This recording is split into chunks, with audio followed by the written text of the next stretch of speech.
आज हम साइंस का चैप्टर नंबर 2 अम्ल, क्षार और लवण के बारे में पढ़ेंगे।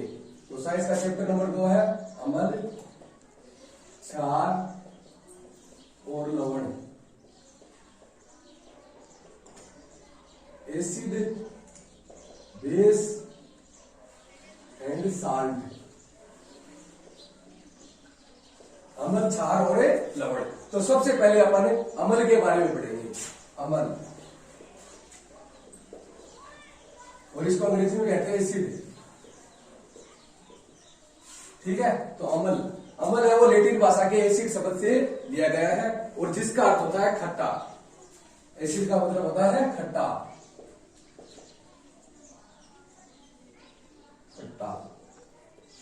तो अम्ल लैटिन भाषा के एसिड शब्द से लिया गया जिसका अर्थ होता है खट्टा। ठीक है, और अम्ल क्या होते हैं? अम्ल है वो क्या होते हैं कि स्वाद में क्या होते हैं? खट्टे होते हैं। सबसे पहले अम्ल का गुण है कि यह क्या होते हैं? स्वाद में खट्टे होते हैं। स्वाद में खट्टे होते हैं। और अम्ल है वो जलीय विलयन में H+ आयन त्यागते हैं। तो जलीय विलयन में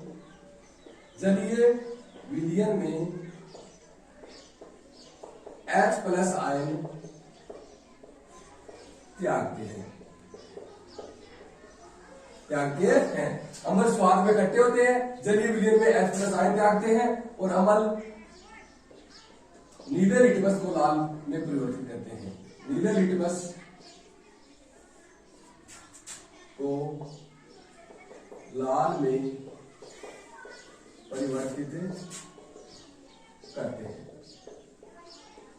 अम्ल है वो क्या करते हैं? नीले लिटमस को लाल में परिवर्तित करते हैं। और एक ट्रिक्स है इसकी, Anil.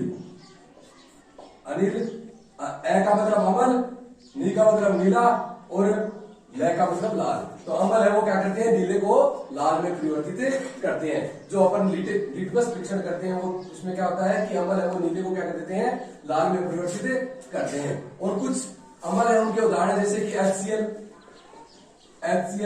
HNO3, H2SO4, CH3COOH, H2CO3, ये कुछ अम्ल है। और भी बहुत से अम्ल है। ठीक है, तो जैसे कि हाइड्रोक्लोरिक अम्ल, नाइट्रिक अम्ल, सल्फ्यूरिक अम्ल, एसिडिक अम्ल और कार्बोनिक अम्ल। तो ये है अम्ल। तो अम्ल क्या होते हैं? स्वाद में क्या होते हैं? खट्टे, जलीय विलयन में H+ आयन त्यागते हैं और अम्ल नीले लिटमस को क्या करते हैं? लाल में परिवर्तित करते हैं। और इसकी ट्रिक है नील। ए का मतलब अम्ल, नी का मतलब नीला का और एल का मतलब ल का मतलब लाल। तो अम्ल है वो नीले को क्या करते हैं? लाल। और ये कुछ है इसके उदाहरण है। तो ये है अम्ल। और अम्ल के बाद में अपन पढ़ेंगे क्षार। अम्ल के बाद में पढ़ेंगे अपन क्षार के बारे में। क्षार को इंग्लिश में कहते हैं बेस। तो क्षार इसके उल्टे होंगे।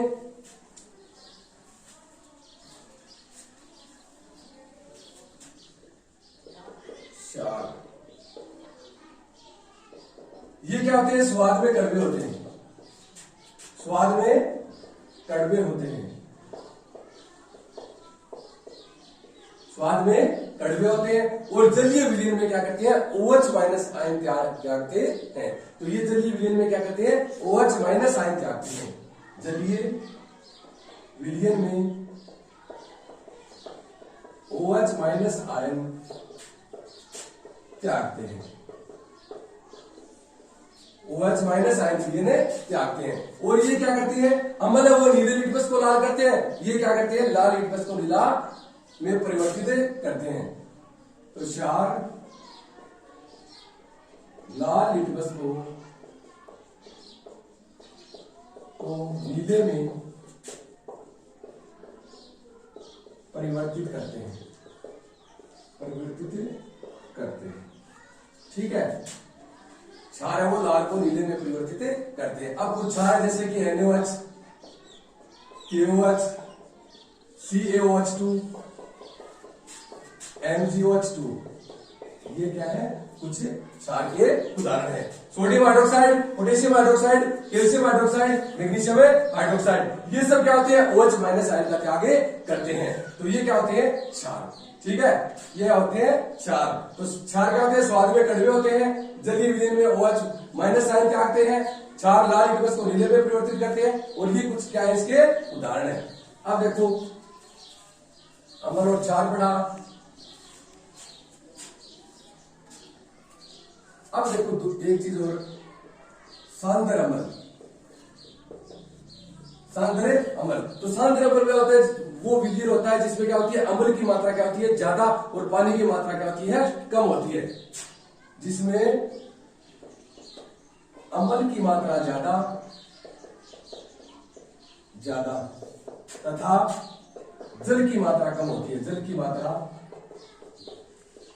कम होती है। ठीक है, तो ये होता है सांद्र अम्ल। और एक होता है तनु अम्ल, याद रखना है, तनु अम्ल। तनु में क्या होता है, अम्ल की मात्रा तो होती है कम, जिसमें अम्ल की मात्रा कम तथा पानी की मात्रा ज्यादा होती है।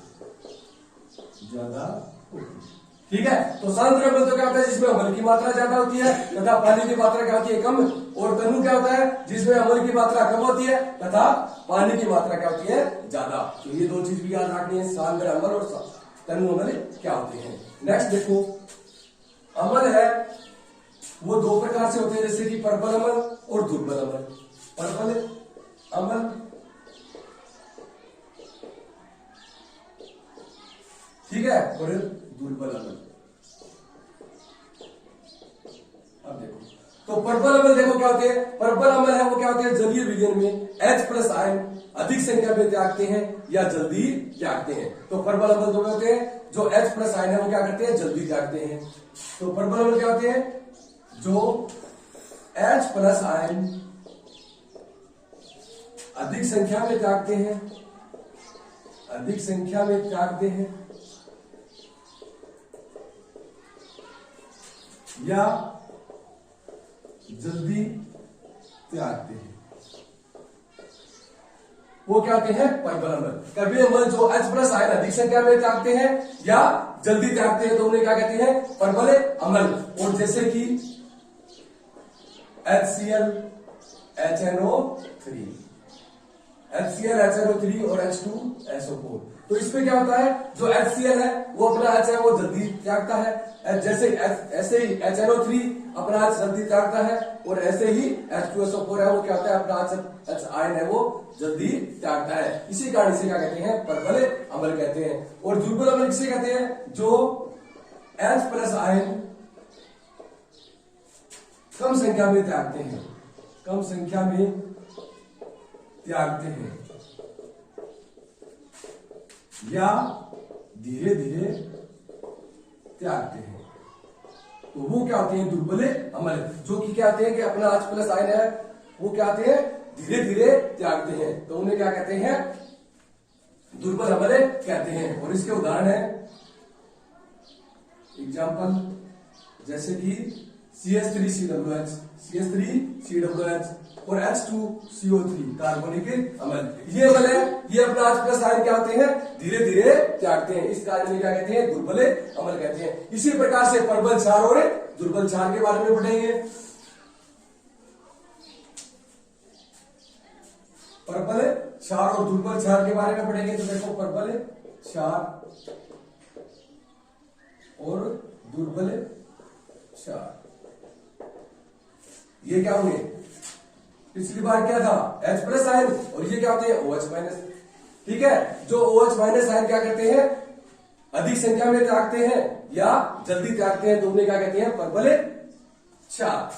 जो OH- आयन अधिक संख्या में त्यागते हैं, जो OH- आयन अधिक संख्या में त्यागते हैं या जल्दी त्यागते हैं, तो उन्हें क्या कहते हैं प्रबल क्षार कहते हैं। और इनका उदाहरण है जैसे कि NaOH और KOH, सोडियम हाइड्रोक्साइड और पोटेशियम हाइड्रोक्साइड। जो OH- आयन अधिक संख्या में त्यागते हैं या जल्दी त्यागते हैं उन्हें क्या कहते हैं, प्रबल क्षार कहते हैं। जैसे कि NaOH और KOH, ये अपना OH आयन है, वो क्या करते हैं, जल्दी त्यागते हैं या अधिक संख्या में त्यागते हैं। और दुर्बल क्षार क्या होता है, जो OH माइनस आयन कम संख्या में त्यागते हैं, कम संख्या में त्यागते हैं या धीरे धीरे त्यागते हैं, तो उन्हें क्या कहते हैं, दुर्बल क्षार कहते हैं। उन्हें क्या कहते हैं, दुर्बल क्षार कहते हैं। जैसे कि CaOH2 calcium hydroxide, NH4OH ammonium hydroxide. CaOH2 पीछे भी आपको बताया था, ये किसमें काम आता है, मिट्टी की अम्लता को दूर करने में काम आता है, कैल्शियम हाइड्रोक्साइड। तो देखो दुर्बल क्षार क्या होते हैं, जो OH माइनस आयन कम संख्या में त्यागते हैं या धीरे धीरे त्यागते हैं, तो उन्हें क्या कहते हैं, दुर्बल क्षार। और इसका उदाहरण है CaOH2 और NH4OH। और अपने वार्षिक परीक्षा में क्या आता है, इसमें इससे दो क्वेश्चन आ जाता है, छोटा क्वेश्चन, प्रबल क्षारों के 2 उदाहरण बताओ, या प्रबल अम्ल के 2 उदाहरण बताओ, या दुर्बल क्षारों के 2 उदाहरण बताओ। तो 1 नंबर का क्वेश्चन ज्यादातर आता है, ठीक है। तो ये थे प्रबल क्षार और दुर्बल क्षार। अब देखो क्षार के बारे में अपन पढ़ा, अम्ल के बारे में पढ़ा। अब देखो लवण, लवण को कहते हैं साल्ट। नमक होता है ना, नमक, वही लवण होता है, साल्ट। तो नमक या साल्ट या लवण। तो लवण क्या होते हैं, अम्ल तथा क्षार क्रिया करके लवण तथा जल बनाते हैं। तो यह अभिक्रिया क्या कहलाती है, उदासीनीकरण अभिक्रिया। और इसमें जो प्राप्त हुआ है NaCl, वही क्या होता है, लवण होता है। वही क्या होता है, लवण। तो अम्ल HCl प्लस NaOH, जो उदासीनीकरण अभिक्रिया अपने पीछे पढ़ा था ना रासायनिक अभिक्रिया में, वो उसमें जो NaCl प्राप्त हुआ वही क्या था, लवण था। वो भी क्या था, लवण। और उसे क्या कहते हैं, नमक कहते हैं। HCl प्लस NaOH, तो देखो NaCl प्लस H2O प्लस उष्मा, पढ़ा था ना पीछे, उदासीनीकरण अभिक्रिया। तो ये प्राप्त हुआ, ये क्या होता है, लवण। तो अम्ल व क्षार क्रिया करके क्या बनाते हैं, लवण बनाते हैं। अम्ल तथा क्षार क्रिया करके क्या बनाते हैं, लवण बनाते हैं। तो यही क्या है, लवण। और इस अभिक्रिया को क्या कहते हैं, उदासीनीकरण अभिक्रिया। इस अभिक्रिया को कहते हैं उदासीनीकरण अभिक्रिया। इस अभिक्रिया को क्या कहते हैं, उदासीनीकरण अभिक्रिया। तो आज की क्लास में अपन ने अम्ल, क्षार और लवण के बारे में कुछ बेसिक नॉलेज प्राप्त किया। और अपन नेक्स्ट क्लास में पढ़ेंगे सूचक और अम्ल और क्षार के गुण, ठीक है।